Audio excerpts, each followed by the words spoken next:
जो सोचते हैं वो सिर्फ सोचते ही रह जाते हैं, और जो पढ़ते हैं वो सिर्फ पढ़ते ही रह जाते हैं। ज़िंदगी आपको मौका देती है कुछ करने का, कुछ बनने का। पढ़ना ज़रूरी है, लेकिन दोस्तों पहले फॉर्म भरना ज़रूरी है, क्योंकि पढ़ तो आप बाद में भी सकते हैं, लेकिन फॉर्म भरने के लिए एक बहुत ही लिमिटेड टाइम होता है। हेलो दोस्तों, स्वागत है आप सभी का फिर एक बार आप सबके अपने चहीते यूट्यूब चैनल पर। चैनल का नाम है प्रसन्ना चैनल। तो दोस्तों ये मैं क्या बोल रहा हूँ आप ये ज़रूर सोच रहे होंगे, और मैं किस फॉर्म के बारे में बात कर रहा हूँ ये भी आप शायद समझे होंगे, या फिर शायद आप समझ नहीं पाए होंगे।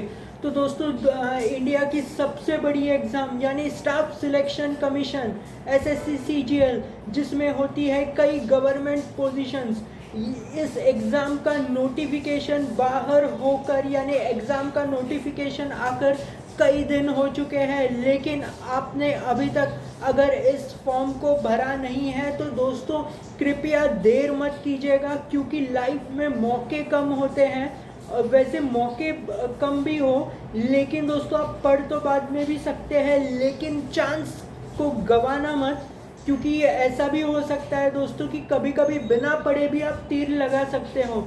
तो दोस्तों मैं आपको बता देता हूँ एग्ज़ाम के बारे में। स्टाफ सिलेक्शन कमीशन का नोटिफिकेशन आया था दोस्तों, और ये नोटिफिकेशन 3 अप्रैल को आया था। वैसे अभी अब आज तक तो 21 तारीख आ चुकी है, यानी अभी तक आपने ये नोटिफिकेशन देखा ही नहीं है, या फिर आप सोच रहे हैं कि फॉर्म में भरूंगा ऐसे अगर आप सोच रहे हैं तो बिल्कुल भी देर मत कीजिए, क्योंकि आखिरी तारीख है ये फॉर्म भरने की 3 मई 2023। लेकिन आखिरी तारीख तक का इंतज़ार मत कीजिएगा, क्योंकि एसएससी का जो सर्वर होता है वो आखिर के दिनों में डाउन हो जाता है। दोस्तों आज इतवार का दिन है, कम से कम इस वीडियो को देखकर आज ज़रूर फॉर्म भरिएगा। और दोस्तों क्या होता है कि दिन में यानी सुबह 6 बजे 7 बजे 8 बजे तक आप फॉर्म भरना मतलब आपको भरना ही चाहिए। नहीं भरते हैं तो लगभग 9 या 10 बजे तो ज़रूर आपको भरना चाहिए। इसके बाद दोस्तों सर्वर डाउन होने लगता है, क्योंकि कई लोग वैसे आजकल कॉलेजेस की छुट्टियां चल रही है, तो कई लोग इस फॉर्म को भरते हैं तो सर्वर डाउन होता है एसएससी का। केवल 1 हफ्ता बाकी है, तो फिर एक बार कह रहा हूँ संडे का दिन है, फॉर्म ज़रूर भरिए। तो दोस्तों आगे बढ़ते हैं, लेकिन हमेशा की तरह सबसे पहले तमाम व्यूवर्स और सब्सक्राइबर्स को शुक्रिया था। हमारी यूट्यूब की फैमिली बढ़ रही है, श्रेय जाता है आप लोगों को। कृपया अपना प्यार सम्मान इस चैनल पर इसी तरह बरकरार रखिए। तो दोस्तों एसएससी सीजीएल 2023 के बारे में बात कर रहे हैं, तो सबसे पहले आपको बताता हूँ कि इस एग्ज़ाम की फॉर्म फ़ी क्या है। तो दोस्तों फॉर्म फ़ी है सिर्फ 100 रुपये, और ये फॉर्म फ़ी है जो ओपन के कैंडिडेट्स हैं उनके लिए, या फिर जो इकोनॉमिकली वीकर सेक्शंस में आते हैं इनके लिए, या फिर जो ओबीसी से हैं इनके लिए। लेकिन आप अगर एक महिला कैंडिडेट है यानी कि आप फीमेल कैंडिडेट हैं, आप ओपन से हो या कैटेगरी से हो, किसी भी लाइक एससी एसटी किसी भी कैटेगरी से हो, वुमेंस के लिए फ्री है, यानी कोई आपको एग्ज़ाम फ़ी नहीं भरनी है। अगर आप एससी एसटी एक्स सर्विसमैन हैं, इसके अकॉर्डिंग आप जो भी हैं, तो ये एग्ज़ाम आपको फ्री ऑफ कॉस्ट आप इस एग्ज़ाम को दे सकते हैं। और जो मैंने कहा कि जो ओपन से बिलोंग करते हैं या फिर ओबीसी से है, ईडब्ल्यूएस से हैं, तो आपको 100 रुपये एग्ज़ाम फ़ी पड़ेगी। और अगर आप किसी कैटेगरी में आते हो जैसे एससी एसटी पीडब्ल्यूबीडी ऐसे, अगर इसमें आते हो तो ये एग्ज़ाम आपको फ्री है, विमेन है तो फ्री है। तो दोस्तों दूसरी जो मैंने आपको तारीख बताई कि 3 अप्रैल 2023 को एसएससी का नोटिफिकेशन आया था। होता क्या है दोस्तों कि शुरुआत में इस फॉर्म को कोई नहीं भरता, और बाद में हम बाद में भरेंगे इस चक्कर में दोस्तों आखिर की तारीख आ जाती है। आखिरी तारीख है 3 मई, लेकिन एसएससी का सर्वर एंड में डाउन हो जाता है 1 हफ्ता पहले। तो लगभग दोस्तों 1 हफ्ता ही बचा है। तो इतवार का दिन है दोस्तों आज का, लगभग 22 तारीख है। तो आपको अगर आपने फॉर्म भरा ही नहीं है तो आपको ये फॉर्म भर देना चाहिए आज ही। तो दोस्तों तीसरी बात करते हैं, पोस्ट्स की बात करते हैं। एसएससी सीजीएल जो एक बहुत बड़ी गवर्नमेंट एग्ज़ाम है, इसके अंदर कौन सी पोस्ट आती है, तो पहला नाम तो मैं लूँगा CBDT यानी central bureau of direct taxes, जिसे हम इनकम टैक्स के नाम से जानते हैं। दूसरा होता है एनफोर्समेंट डायरेक्टरेट, जिसे ED कहा जाता है। इसमें नेशनल ह्यूमन राइट्स कमीशन आता है, नारकोटिक्स आता है, NIA आता है, नेशनल इन्वेस्टिगेशन एजेंसी जिसे कहते हैं। इसके बाद CBI आता है, और भी कई ministry of external affairs, Railways जैसे और भी कई डिपार्टमेंट्स होते हैं। तो डिटेल जो नोटिफिकेशन है तो ssc.nic.in, यहाँ पर जाकर आपको फॉर्म भरना पड़ता है, रजिस्ट्रेशन भी करना होता है, तो यहीं पर आपको जाना पड़ता है। फिर एक बार सुन लीजिए, ssc.nic.in, ये स्टाफ सिलेक्शन कमीशन की रिकॉग्नाइज्ड वेबसाइट है। सिर्फ आपको यहीं से ही फॉर्म भरना है, किसी और कहीं से भी मत भरिएगा, ये रिकॉग्नाइज्ड SSC का वेबसाइट है। दोस्तों चौथी बात करते हैं नेशनैलिटी की। तो दोस्तों आपको सबसे पहले इंडियन होना बहुत ज़रूरी है। मान लीजिए आप इंडियन नहीं हैं, तो आप नेपाल से हैं, नेपाल से आए हैं तो भी, या फिर आप नेपाल का सिटीज़नशिप रखते हैं तो भी आप इस फॉर्म को भर सकते हैं। भूटान से हैं तो भी आप इस फॉर्म को भर सकते हैं। इसके अलावा मान लीजिए आप पाकिस्तान से इंडिया आए हैं, मतलब आप इंडियन ओरिजिन के होना बहुत ज़रूरी है, यानी कि आप इंडियन होने चाहिए। मे बी आप पाकिस्तान में रहते हो और पाकिस्तान से इंडिया परमानेंट सेटलमेंट के लिए आए हैं तो भी आप इस फॉर्म को भर सकते हैं, लेकिन इंडियन ओरिजिन का होना बहुत ज़रूरी है। आप श्रीलंका से हो, जैसे मैंने आपको पाकिस्तान का नाम बताया, तो वैसे अगर आप इंडियन ओरिजिन के हैं, श्रीलंका में रहते थे, श्रीलंका से इंडिया आए हैं तो भी आप इस फॉर्म को भर सकते हैं। ऐसे कई नाम हैं, बर्मा आता है, झांझीबार आता है, मालावी आता है, केनिया है, युगांडा है, ऐसे कई नाम हैं। नोटिफिकेशन में देख लीजिएगा इन नामों को। ज़ैम्बिया है, मालावी है, तो कई नाम हैं। तो दोस्तों ये तो हो गई नेशनैलिटी की बात। अब दोस्तों पांचवी बात करते हैं, सबसे ज़रूरी बात है दोस्तों, एज लिमिट की बात करते हैं। अगर आपका एज 18 से 30, दोस्तों इस एग्ज़ाम के लिए मिनिमम एज होता है 18, कुछ पोस्ट्स के लिए मैक्सिमम 27 होता है, कुछ के लिए 30 होता है, और एक पोस्ट ऐसी भी है जिसके लिए 32 होता है। तो एज लिमिट की बात करते हैं दोस्तों। अगर आपकी उम्र 18 से 30 की है और कुछ ऐसी पोस्ट्स हैं जिनके लिए उम्र 18 से 30 लगती है, उनके लिए अगर आपका जन्म यानी आपकी बर्थ डेट 2 अगस्त 1993 से पहले की है, यानी आपका में भी जन्म हुआ था 2 अगस्त 1993 के पहले, तो आप इस फॉर्म को भर नहीं सकते। ठीक से सुनिए, 18 से 30 की अगर आपकी उम्र है, फिर से सुनिए, अगर आपकी इन एग्ज़ाम्स के लिए आपकी उम्र 18 से 30 के बीच में होनी चाहिए, लेकिन आपका जन्म अगर 2 अगस्त 1993 के पहले हुआ है तो आप इस फॉर्म को नहीं भर सकते। आपका जन्म अगर 2 अगस्त 1993 से लेकर 1 अगस्त 2005 तक का है तो ही आप इस फॉर्म को भर सकते हैं। जो नोटिफिकेशन होता है उसमें जाकर इन डेट्स को आप चेक कर सकते हैं। कुछ पोजीशंस के लिए ऐसी मतलब जो उम्र होती है वो है 20 से 30 साल, तो उसके लिए भी अगर आपका जन्म 2 अगस्त 1993 के बाद हुआ है और 1 अगस्त 2005 तक का है तो ही आप इस फॉर्म को भर सकते हैं। फिर एक बार कह रहा हूँ, नोटिफिकेशन में सारे डिटेल्स है। एज लिमिट का एक ऑप्शन आता है तो उसमें आप देख सकते हैं, जूनियर स्टैटिस्टिकल ऑफिसर के लिए अगर आपका जन्म 1 अगस्त 1991 के पहले हुआ है तो आप इस फॉर्म को नहीं भर सकते हैं। आपका 1 अगस्त 1991 के बाद होना चाहिए, मे बी 2 अगस्त होगा 1991, नोटिफिकेशन देख लीजिए।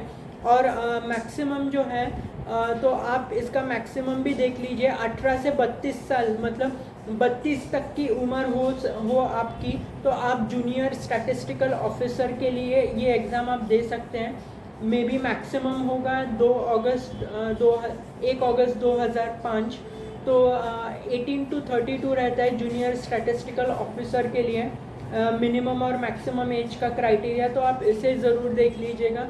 अब दोस्तों आगे बढ़ते हैं रिलैक्सेशन की तरफ, यानी अगर आप अनरिजर्व्ड कैटेगरी से है यानी ओपन से है तो आपको मैक्सिमम एज 30 ही रहता है, इसके बाद आप इस एग्ज़ाम को नहीं दे सकते, भले ही आप EWS यानी इकोनॉमिकली वीकर सेक्शन से हो। अगर EWS में है तो इसका फ़ायदा आपको यही होता है कि कुछ रिलैक्सेशन ज़रूर मिल जाता है, लेकिन एज में नहीं मिलता, मार्क्स में ज़रूर मिल जाता है।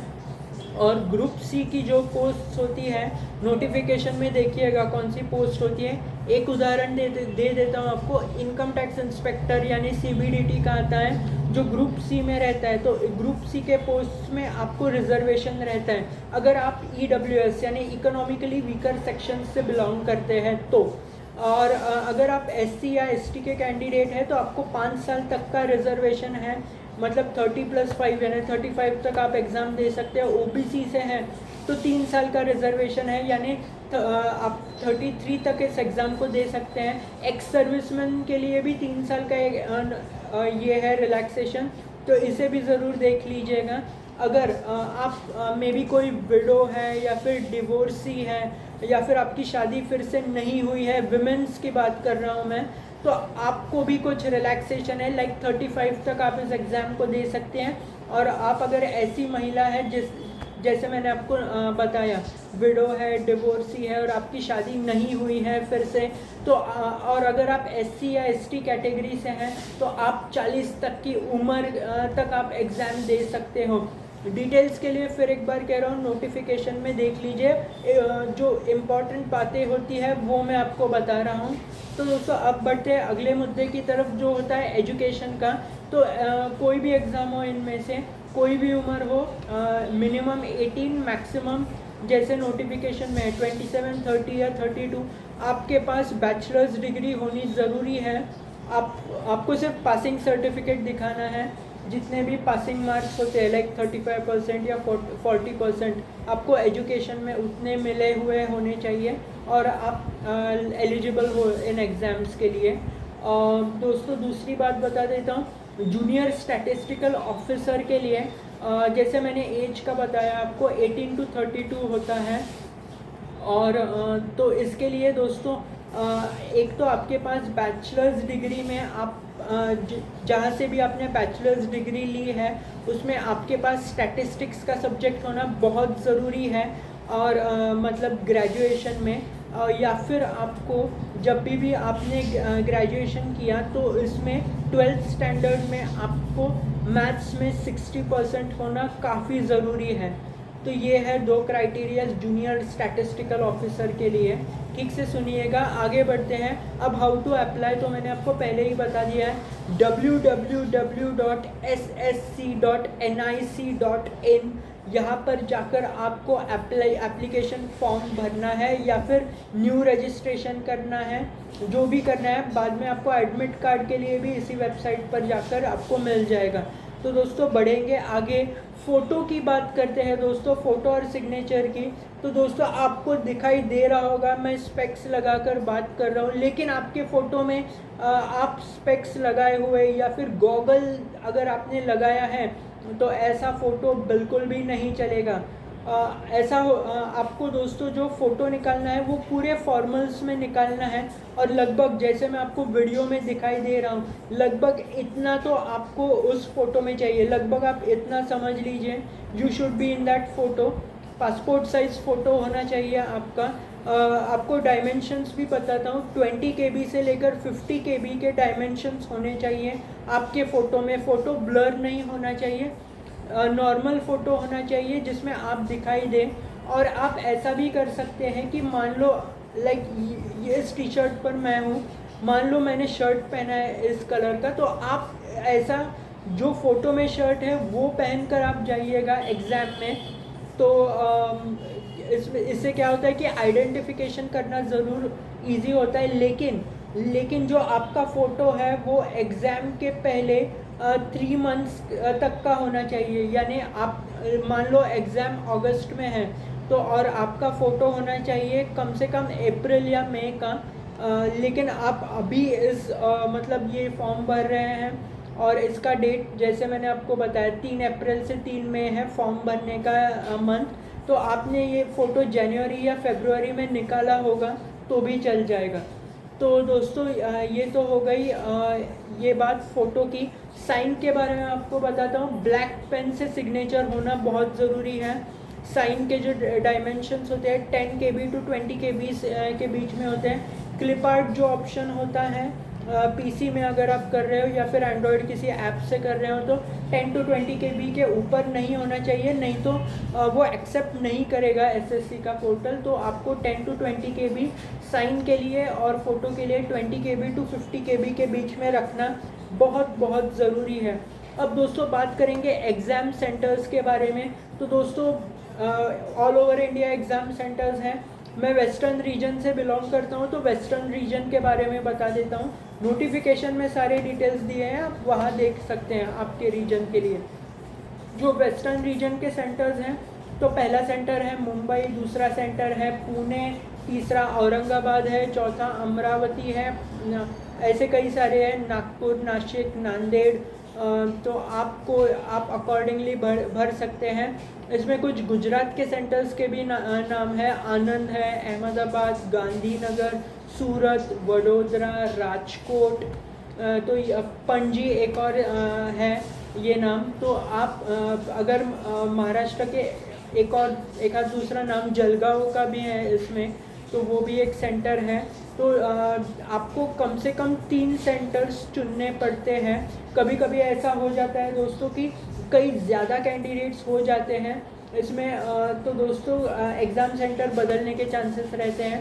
तो मे बी आप पुणे से हैं तो पहला सेंटर आपको पुणे चुनना है, फिर आपको जो भी चुनना है आप चुन सकते हो। मुंबई चुन सकते हो, कोल्हापुर, औरंगाबाद, जो भी आपको चुनना है, या फिर आप गुजरात का कोई सेंटर आपको चुनना है तो आप चुन सकते हो, या फिर पणजी को आप ले सकते हो। तो एग्ज़ाम सेंटर भरते समय 3 सेंटर्स भरने हैं, ठीक से देखिएगा। अब दोस्तों बात करते हैं एग्ज़ाम की। तो दोस्तों पहला जो एग्ज़ाम होता है जिसे टियर 1 कहा जाता है, इसमें 4 सब्जेक्ट्स होते हैं। पहला होता है इंग्लिश, सेकंड होता है रीजनिंग, थर्ड होता है मैथ्स और चौथा होता है जनरल अवेयरनेस। इसकी ऑर्डर अलग हो सकती है लेकिन ये 4 सब्जेक्ट्स होते हैं। 25 क्वेश्चन होते हैं दोस्तों हर सेक्शन में। मतलब ये जो 4 एग्ज़ाम्स हैं तो 25 क्वेश्चन होते हैं। 25 इंटू 2 यानी 2 मार्क रहते हैं हर सवाल के लिए। यानी अगर आपने किसी सवाल का सही जवाब दे दिया तो आपको मिलते हैं 2 मार्क्स, लेकिन आपने कोई गलत जवाब दे दिया तो 0.5 यानी आधा अंक कटता है करेक्ट आंसर से। यानी मैं आपको उदाहरण देता हूँ, मान लीजिए पहला सवाल आपने सही आंसर दिया, आपको मिल गए 2 अंक। दूसरा सवाल आपने इसका गलत जवाब दे दिया तो उस 2 में से आधा अंक कटेगा, यानी 2 सवालों में आपके 1.5 मार्क्स बन जाएंगे। तो इस तरीके से होता है। और टोटल जो एग्ज़ाम में होते हैं टोटल 100 सवाल होते हैं, यानी 25 सवाल और इंटू 4 सब्जेक्ट्स, यानी 25 इंटू 4 100 सवाल हो गए। और एक क्वेश्चन को 2 मार्क रहते हैं, यानी हर सेक्शन में जैसे मैंने आपको बताया 25 सवाल होते हैं। तो 25 इंटू 2 50 और 50 इंटू 4 सब्जेक्ट्स, यानी हो गए 200 मार्क। यानी 100 सवाल 200 और मैक्सिमम मार्क्स होते हैं 200। तो ये आपको बताना था, तो ये मैंने आपको बता दिया। तो ये दोस्तों टियर 1 में होता है। और अगर आपको टियर 1 को मतलब पास करना है तो दोस्तों अगर आप ओपन कैटेगरी से हैं तो आपको कम से कम 30% मार्क्स होने चाहिए मिनिमम क्वालिफाई होने के लिए। अगर 30% नहीं मिलते हैं तो आप टियर 2 के लिए क्वालिफाई नहीं हो पाते, लेकिन कई सारे कैंडिडेट्स हो जाते हैं, यानी 30/100 इंटू 200। अगर आप ऐसा कर दें तो आपको कम से कम 60 मार्क्स होने बहुत ज़रूरी है, चारों जो सब्जेक्ट्स हैं उनको मिलाकर। लेकिन दोस्तों जो मेरिट होता है, मेरिट यानी जो फाइनल कट ऑफ, उस तक पहुंचने के लिए, बहुत अच्छी पोजीशन मिलने के लिए आपको ज़्यादा से ज़्यादा स्कोर करना है। यानी 200 में से आप 200 भी ला सकते हो, 180 या 190 भी ला सकते हो। अगर दोस्तों आप SC या ST कैटेगरी से हैं तो आपको कम से कम 20% मार्क्स लाने पड़ते हैं क्वालिफाई, मिनिमम मार्क्स टियर 1 में। और EWS या OBC से है तो आपको 25% मिनिमम मिलने चाहिए मार्क्स। आउट ऑफ 200 25% आपके मिनिमम मार्क्स होने चाहिए क्वालिफाई टियर 2 के लिए होने के लिए। अब दोस्तों बढ़ते हैं टियर 2 की तरफ। इससे पहले बता दूं, टीयर 1 1 घंटे का होता है, तो 1 घंटे में आपके ऊपर है जितना आपका अच्छा स्किल है। मैं तो यही कहूँगा आपको कि अगर आपको आपको पहले जनरल अवेयरनेस सॉल्व कर लेना चाहिए, उसके बाद दोस्तों आपको आगे बढ़ना है। अगर आपको मैथ्स बहुत जल्दी आता है तो मैथ्स कर सकते हैं, अगर आप इंग्लिश में अच्छे हैं तो इंग्लिश कर लीजिए। इसके बाद जो भी आप लॉजिकल रीजनिंग बाकी है तो आप उसे ले सकते हैं।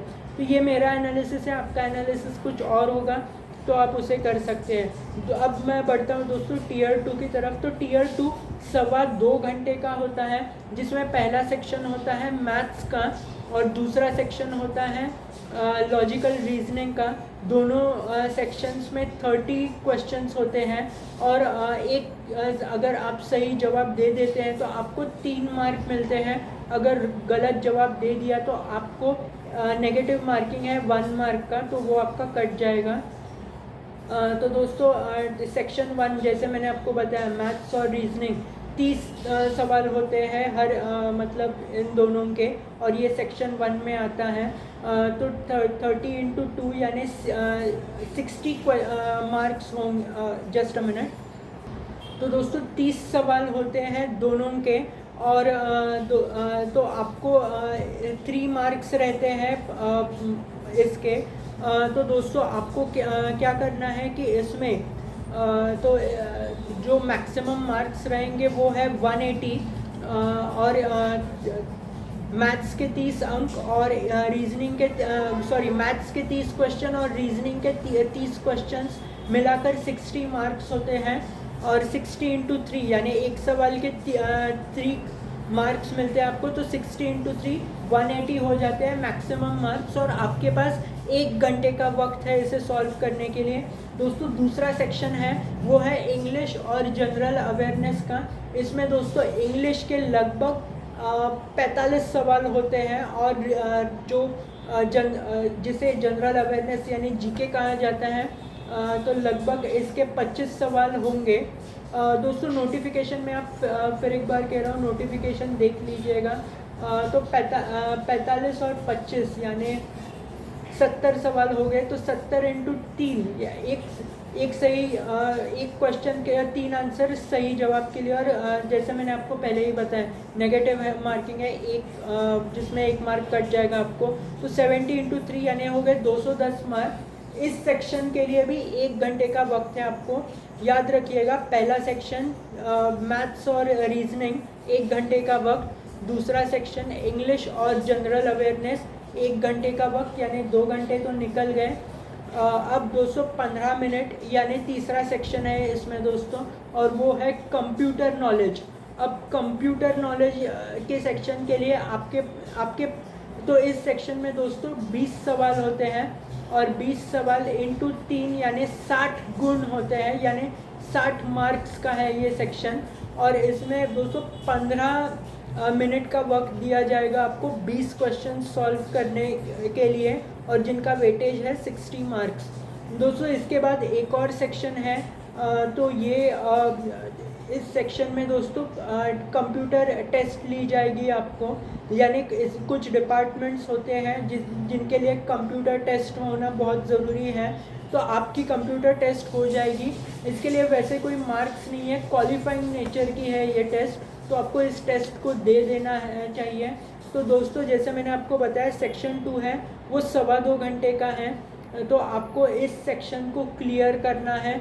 और फिर इसके बाद दोस्तों डॉक्यूमेंट वेरिफिकेशन होता है। अगर आप टीयर 2 में पास हो जाते हैं तो आपको तब सारे डॉक्यूमेंट सबमिट करने पड़ते हैं 10th 12th ग्रेजुएशन के। लेकिन सबसे पहले आपको एक और बात दोस्तों मैं बता दूं कि आपको क्या क्या डॉक्यूमेंट्स लेकर जाने हैं एग्ज़ाम के लिए, यानी पहला टीयर हो या फिर दूसरा टीयर हो। दूसरे टीयर के वक्त अगर डॉक्यूमेंट वेरिफिकेशन होता है तो कुछ एडिशनल डॉक्यूमेंट्स रखते हैं, डिटेल्स नोटिफिकेशन में है। लेकिन टीयर 1 के लिए आपके पास एडमिट कार्ड होना बहुत ज़रूरी है, और ये 15 दिन पहले आपको एसएससी की वेबसाइट से मिल जाएगा।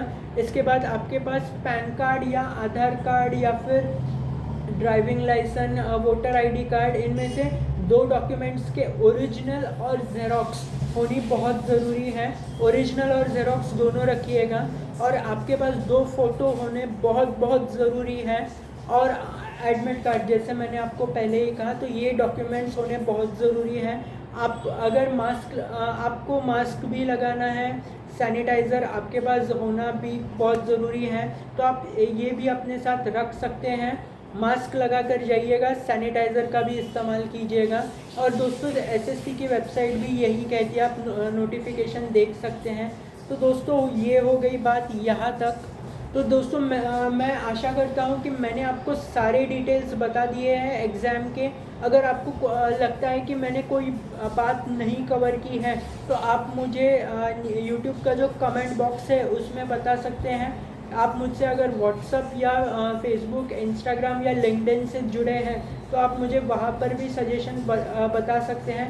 दोस्तों वीडियो काफ़ी लंबा हुआ है, लेकिन आज का वीडियो मैं काट नहीं रहा हूँ। लेकिन दोस्तों आपको एक बात ज़रूर कह दूँगा, वैसे नोटिफिकेशन आकर बहुत दिन हो चुके हैं, यानी अगर आपने एग्ज़ाम फॉर्म भरा है तो ये बहुत अच्छी बात है।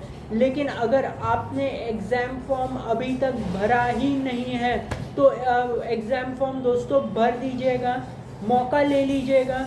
कहते हैं ना दोस्तों, लाइफ में मौके लिमिटेड होते हैं, आपको इन मौक़ों को ले लेना चाहिए। क्या पता आप एग्ज़ाम को क्लियर भी कर दे, क्योंकि ऐसा कई कैंडिडेट्स के साथ होता है कि वो एग्ज़ाम क्लियर कर देते हैं। ऑब्जेक्टिव है दोस्तों एग्ज़ाम टियर 1 टियर 2, तो आप कर सकते हैं इसे क्लियर। तो दोस्तों फिर एक बार कह रहा हूँ, एग्ज़ाम फॉर्म ज़रूर भर दीजिएगा। दोस्तों मिलेंगे अगले वीडियो में, तब तक के लिए मुझे दीजिए इजाज़त। ख्याल रखिए, पढ़ाई भी करते रहिए और एग्ज़ाम फॉर्म भी भरिएगा। मिलेंगे अगले वीडियो में, तब तक के लिए वीडियो देखने के लिए बहुत बहुत शुक्रिया। जय हिंद, जय भारत, थैंक्स।